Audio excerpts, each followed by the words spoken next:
Hey nerds, Farmer Jesse here. Welcome to Growers Daily, your daily dose of ecological farming insight. It is Friday, February 7th, 2025, and today we're going to talk about what a farm actually is, software for veggie sales, and it's Feedback Friday, so let's do it.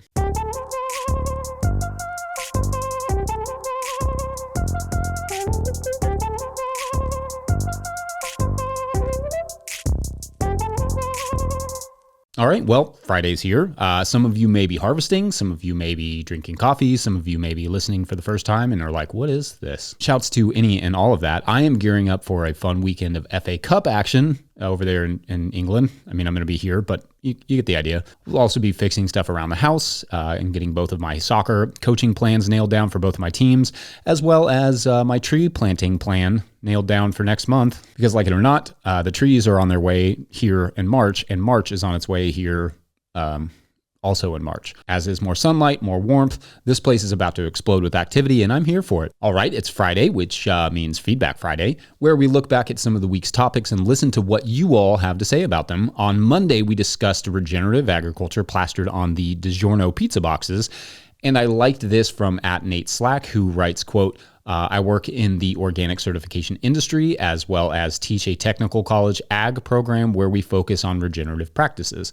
My issue with regenerative ag right now is that big buyers are just randomly asking organic producers to get quote unquote certified regenerative with zero guidance. There are a handful of private organizations that offer it, but there is no uniform or set standard. It doesn't really mean anything on a certification level. Plus, there is no premium for it. It's just another expense producers are expected to take on so that Nestle can claim regenerative on pizza boxes. Farmers are already struggling to make it. Regenerative is a great trend, but turning it into an unregulated certification process with no developed market is bad for the little guy, end quote. Yeah, that's great perspective. On the one hand, maybe bigger corporations' interest in regenerative encourages more growers to grow better, but on the other hand, the realistic one, maybe it's just another opportunity for them that helps the company more than the farmer, which unfortunately describes most things. On Tuesday, we talked about biodegradable/compostable packaging, and I thought this was a good addendum from @Marcus Soloy. Not sure if I'm saying that right, Marcus, sorry, who writes, quote, the most important part about bioplastics is that they do not create microplastics. PLA, which is a type of bioplastics made from plants, has gotten pretty state of the art in a lot of the packaging material in Europe, so I can get them at pretty much the same price as the oil-based substitutes. I think you covered the topic better than any other farming-related creator, but the microplastics part got left out, sadly. If prices are the same, if they all end up burned, like here, then the end of it will just be water vapor and heat. Thanks for tackling this important topic with more depth than I saw yet, end quote. Yeah, great addition. The microplastics factor is definitely important, as is the processing of waste. I'm not sure about it just being water vapor. I mean, there are other chemicals involved in that, but I think that is fascinating. I'm sure we're getting closer to that point. Also, PFAS. That's another thing I didn't bring up. In fact, to that point, @Miriam Pendleton commented that, quote, I thought I heard from you that quote unquote compostable packaging contains forever chemicals. Quite the dilemma, end quote.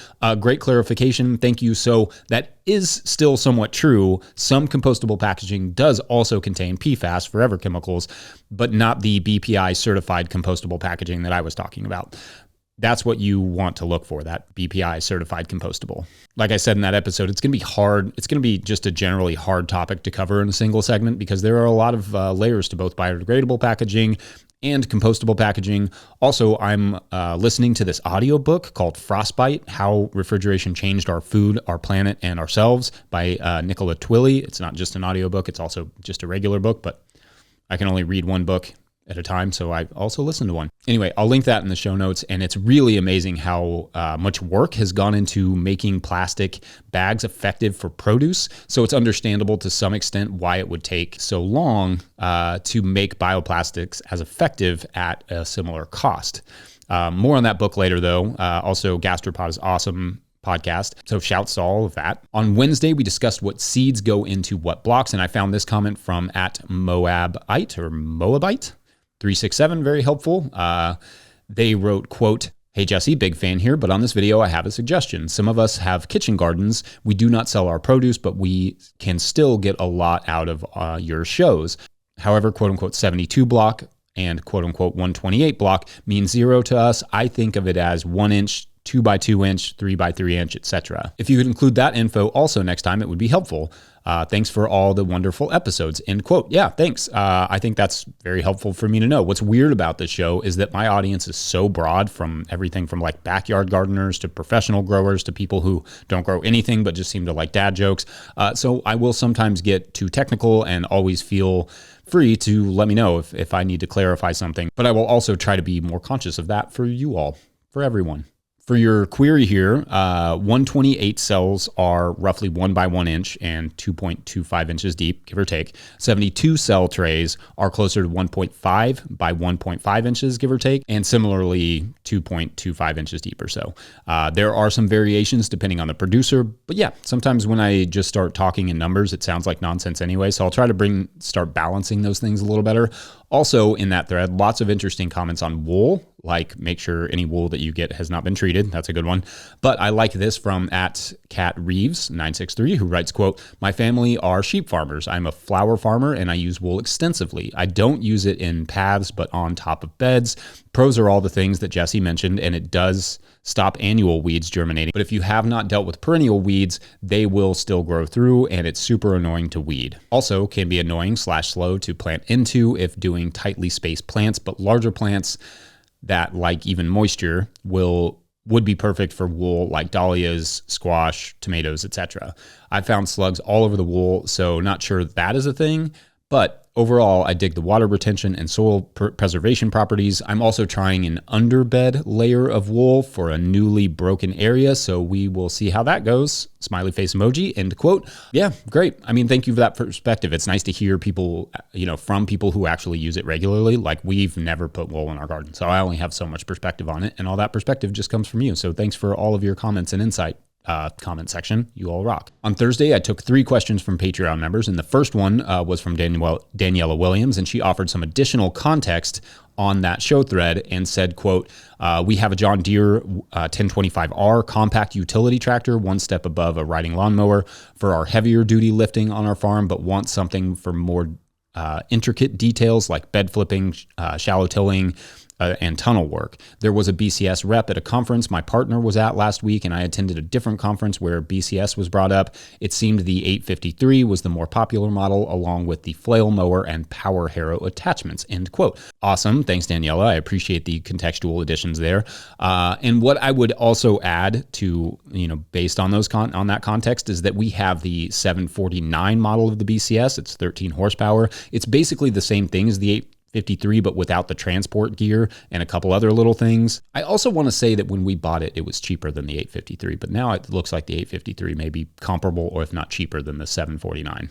Maybe I'm wrong about that. I don't know. Anyway, every walk behind tractor thing you have seen in our videos has been done with that 749.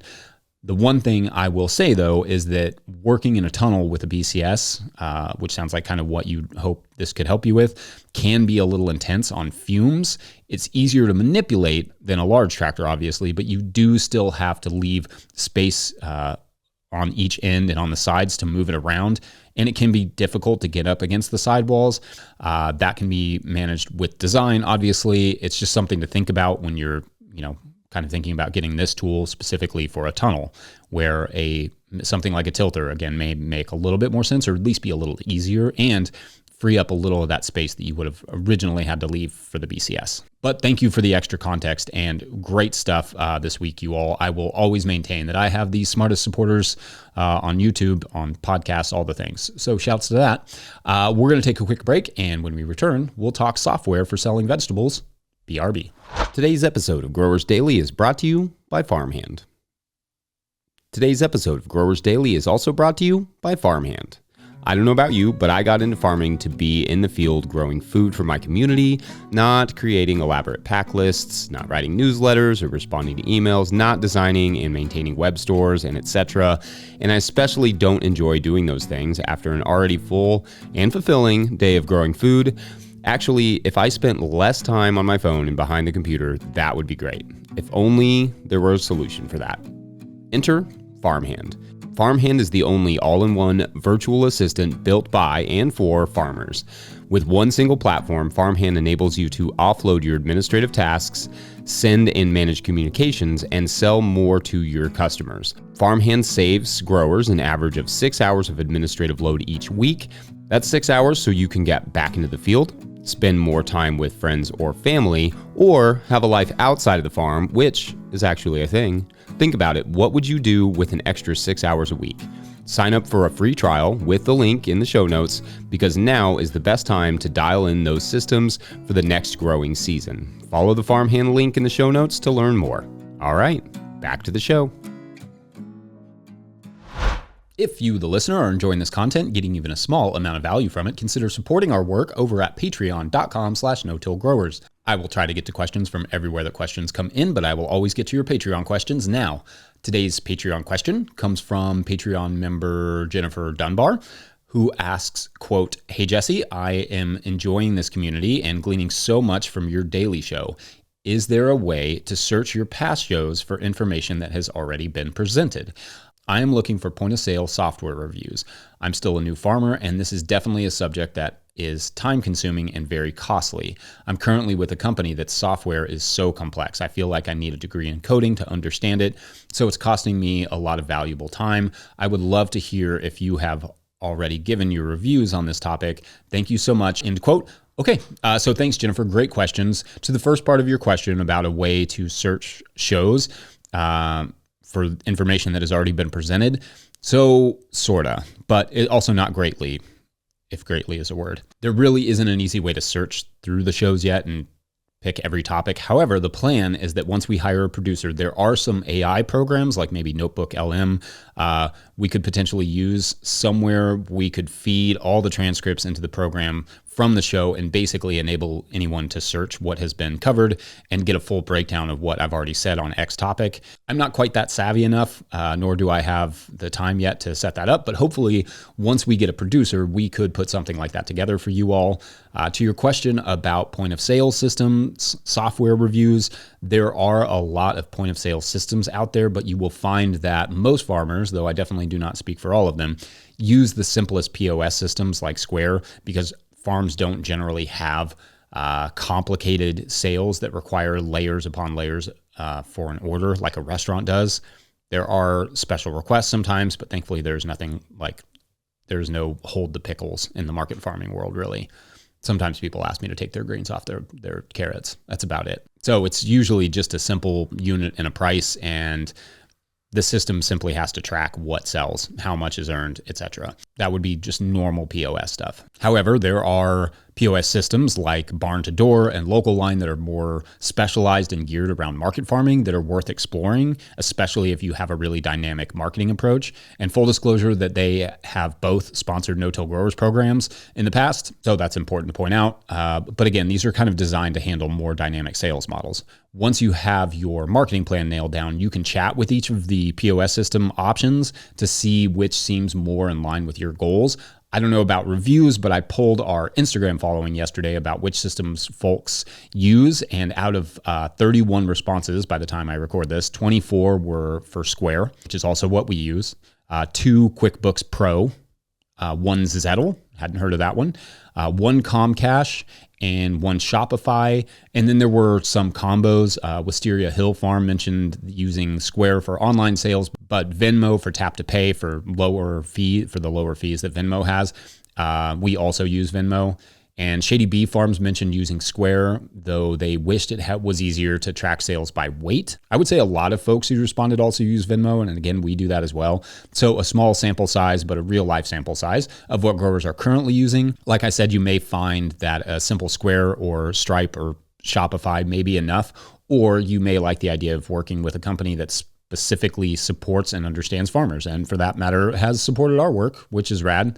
Our marketing systems have always been really simple, so we haven't wanted for much more than what like Square offers, but I'm also not the most business savvy human in the world. There are probably things I'm missing out on by not exploring those deeper.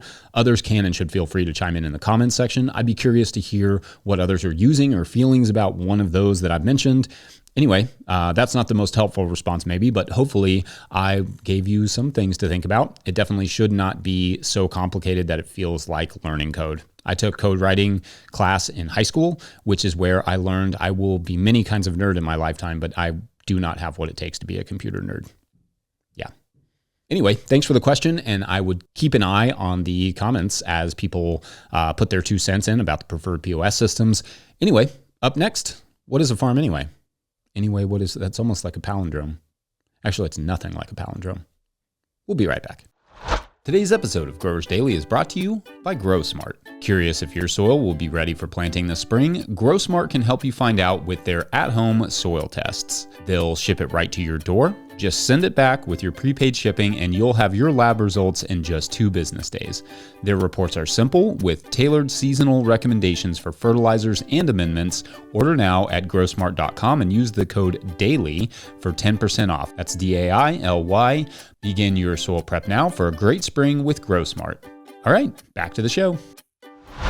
Okay, so what is a farm actually? This is a question that I think about quite a lot because there is no one simple answer to it, and it depends a lot on who I am talking to. But since I'm talking to you, let's try a few answers. First, a farm is a business. It sells goods, sometimes services, and works to keep the cost of producing those goods and sometimes services down to earn a simple profit and enable the business to continue. A farm is a manufacturing plant. It manufactures through things like photosynthesis, but perhaps also degradation in the case of mushrooms or compost. It manufactures products that others ultimately either eat or use for other products. The widgets farms create, in other words, are often transformed into other products like at a restaurant or a fiber mill. A farm is waste management. It takes the waste of organic matter, compost, but maybe also fermented fish scraps or stalks of grains, etc., and recycles it into food. A farm is an ecosystem. It is managed by balancing the delicate relationships between plants, animals, nutrients, soil, air, microbes, water, people, etc., in a way that enables the farm to do it again next year. A farm is a public service. It provides a place where food can and does come from, not just across the planet or a region, but potentially for local communities. A farm is its own marketing firm, selling itself to customers to ensure its survival and potentially growth. A farm is its own human resources department, making sure employees are happy and protected. A farm is its own distributor, developing ways to move the products it creates. A farm is its own accounting firm, though the smart ones hire that job out. A farm is a gym. A farm is a grocery store. A farm is a village where too few people live. A farm is a city that doesn't know it's a city.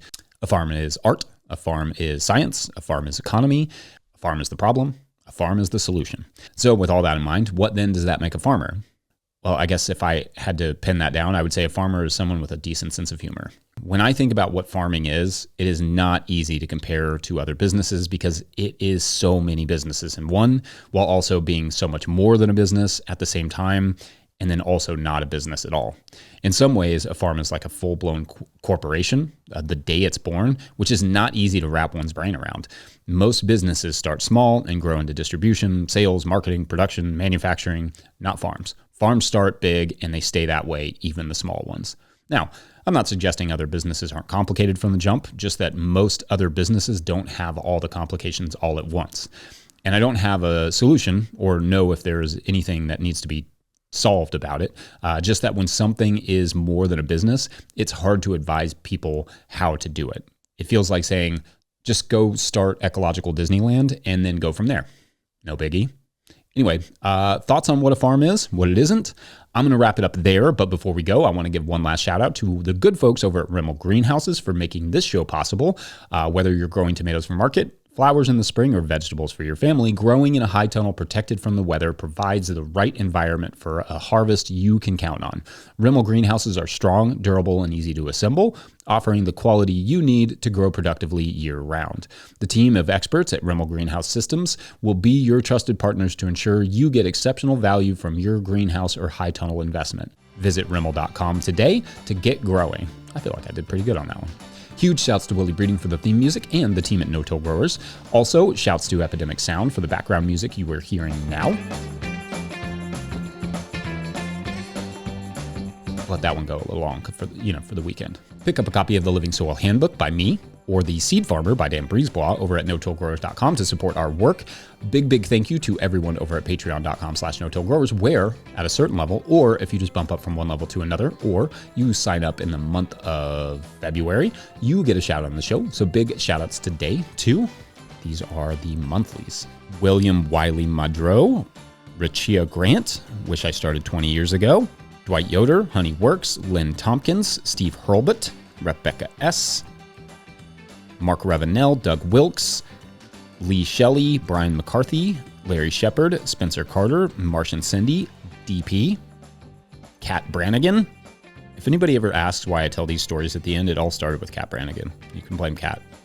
Little Row Farms, Hank Zecca, Ashley Sharp, Jill Crosby, Scott Roser, Norskgard Farm, Laura Britton, Alex Savatsky, Alberto Diaz, Peter Broad, Jason Ruel, Earthcare Farmer Jane Murner, Derek Page, Meredith Light from Granite Springs Farm, Grown Up Farm, Bob and Ann Patton of Hexhamshire Organics, Jared Kirst of Rivendell Farms, Dan Brisebois, Steve Larson, Fiona and Donnie of Firefly Farm, and Jen Lawrence. I've probably said Jen Lawrence like hundreds of times at this point. Love you, Jen. All right, so these are our monthlies. So what are they up to today? They are... So they're hanging out in Mammoth Cave, and they're on an expedition through Mammoth Cave, and this is in Kentucky. It's like one of the largest, largest caves, longest caves in the world. So anyway, they're on this trek through the cave, and they kind of get lost. And so they don't know which way to go back. They don't know which way to go forward, and they just kind of like choose a direction and just sort of like, we're just going to go until we see sunlight. And so they go and they finally like come upon an opening, and it opens out into the woods. And they're, like for a moment, they're like really nervous because they have no idea where they are. And at this point it's dark, and like they've been gone for hours. And then what happens is it turns out that they're just like a few feet away from their cars. And so they get out and they get home.